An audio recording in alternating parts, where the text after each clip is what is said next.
आज की इस वीडियो में हम चाणक्य की 5 पावरफुल नीतियों के बारे में बात करेंगे। ये नीतियां उस वक्त काम आएगी जब आपको अपनी लाइफ में ऐसे बहुत सारे लोग मिल जाएंगे जो कि आपका फायदा उठाने में और आपको नीचा गिराने की कोशिश करेंगे। इसलिए ऐसे में आपके लिए सही ये है कि आप इन नीतियों को जानो, समझो और समय आने पर अपने बचाव के लिए इनका यूज करो। अगर किसी रोज आपको लड़ने की जरूरत पड़े और आपको लड़ना ना आए, इससे बेटर ये है कि आपको लड़ना आए लेकिन आपको इसकी जरूरत ना पड़े। तो आइए चाणक्य की वो पावरफुल नीतियां जानते हैं जिनकी हेल्प से आप अपनी लाइफ में कामयाबी हासिल कर सकते हो और अपने दुश्मनों को खत्म कर सकते हो। तो शुरू करते हैं।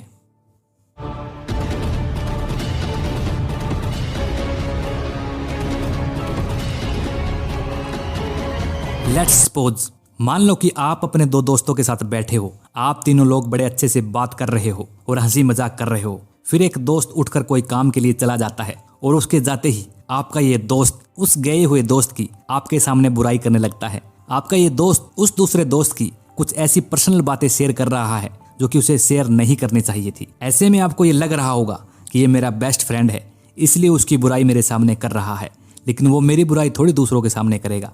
हमारे बीच का बॉन्ड स्पेशल है। वो दूसरों से झूठ बोलता है, दूसरों से चीटिंग करता है, लेकिन वो ऐसा मेरे साथ थोड़ी करेगा क्योंकि हम तो अच्छे दोस्त हैं। और यही सोचकर आपने सबसे बड़ी गलती कर दी है। ऐसे में आपको यह ध्यान रखना चाहिए कि इंसान अपनी फितरत कभी नहीं बदलता। हो सकता है कि आज वो आपके साथ बड़े अच्छे से पेश आ रहा हो क्योंकि आज आप उसे पसंद हो, लेकिन एक टाइम आएगा जब आप उसके लिए स्पेशल नहीं रहोगे। एक टाइम आएगा जब आपको धोखा देकर उसको फायदा हो रहा होगा और उस टाइम वो बंदा आपके साथ भी वही बर्ताव करेगा जो आपसे पहले उसने 100 लोगों के साथ किया है। इसलिए चाणक्य कहते हैं कि अगर आपको सांप और दुष्ट व्यक्ति के बीच में से किसी को चुनना हो तो आप सांप को चुनिए। सांप आपको सिर्फ एक बार काटेगा, लेकिन दुष्ट आदमी आपको हर कदम पर डसेगा। और हमारा फर्स्ट लेसन भी यही कहता है, दुष्ट आदमी पर कभी भरोसा ना करो। आपने मोहम्मद गौरी और पृथ्वीराज चौहान की जंग के बारे में तो सुना ही होगा। मोहम्मद गौरी ने इंडिया पर 16 बार अटैक किया था, लेकिन वो पृथ्वीराज चौहान से कभी जीत नहीं पाया था। लेकिन फिर पृथ्वीराज चौहान के ससुर जयचंद, जो कि पृथ्वीराज चौहान से नाराज था, जयचंद ने पृथ्वीराज चौहान को धोखा दिया और मोहम्मद गौरी से जाकर मिल गया। उसकी मदद से गौरी ने 17वीं बार इंडिया पर अटैक किया और वो जीत गया। यहाँ पर एक लेसन ये भी है कि जब आपके रिलेटिव, क्लोज फ्रेंड्स या पार्टनर आपके लिए टॉक्सिक हो जाए तो उन्हें अपनी लाइफ से पूरी तरह से निकाल देना चाहिए।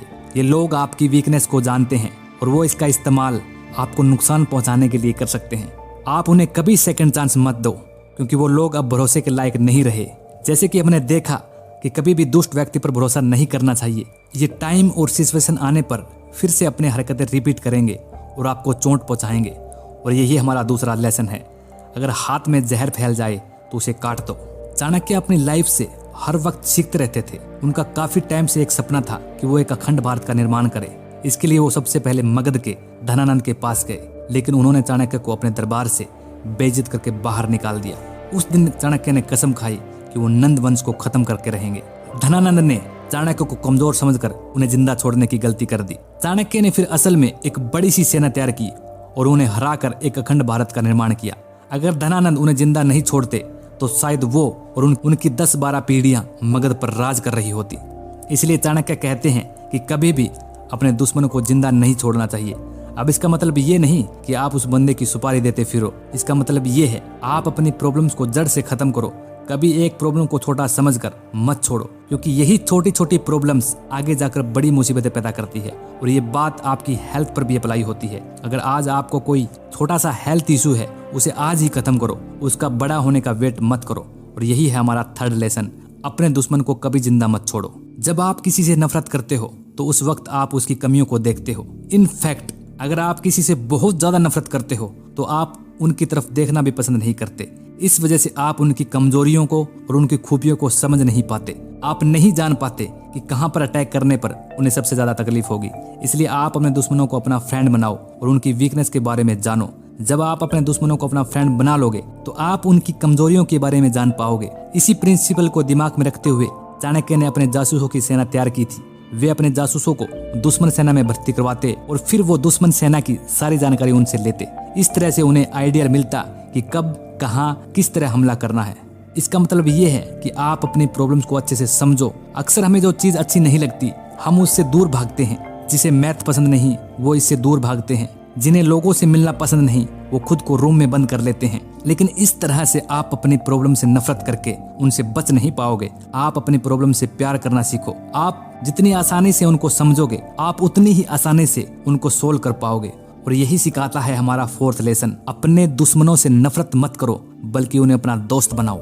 हर वक्त हर किसी से लड़कर आप स्ट्रोंग नहीं बनोगे। इससे आप सिर्फ और ज्यादा दुश्मन बनाओगे, और इन्हीं दुश्मनों में से कोई एक दुश्मन आपको कभी भी खत्म कर देगा। इसलिए अपने आप को स्ट्रोंग बनाने के लिए दूसरे स्ट्रोंग लोगों के साथ संबंध बनाओ। जब चंद्रगुप्त ने सिकंदर के कमांड में सेलिकेट नेकेटर को हराया, उस वक्त चाणक्य ने चंद्रगुप्त को सुझाव दिया कि वो उसकी बेटी हेलेना से शादी कर ले। चंद्रगुप्त शुरुआत में इसके लिए तैयार नहीं थे, लेकिन चाणक्य ने उनको इसके सारे फायदों के बारे में बताया। अगर चंद्रगुप्त उनकी बेटी से शादी कर लेगा तो सेलिकेट कभी इंडिया पर दोबारा हमला नहीं करेगा, और अगर कभी हमारे ऊपर मुसीबत आई तो हम उसकी हेल्प से उस प्रॉब्लम से लड़ सकते हैं। इससे हमारा एक जानी दुश्मन हमारे दोस्त में कन्वर्ट हो जाएगा और हम पहले से ज्यादा स्ट्रोंग हो जाएंगे। आप अकेले सारी दुनिया से नहीं लड़ सकते, इसलिए आप अपने से ज्यादा स्ट्रोंग और इंटेलिजेंट लोगों के साथ संबंध बनाने पर फोकस करो। और यही है हमारा फिफ्थ लेसन, बिल्ड अलायंसेस, संबंध बनाओ। चाणक्य हमेशा काबिल लोगों को काम पर रखते थे। उनका मानना था कि इंसान को हमेशा अपने से ज्यादा स्मार्ट लोगों के साथ रहना चाहिए।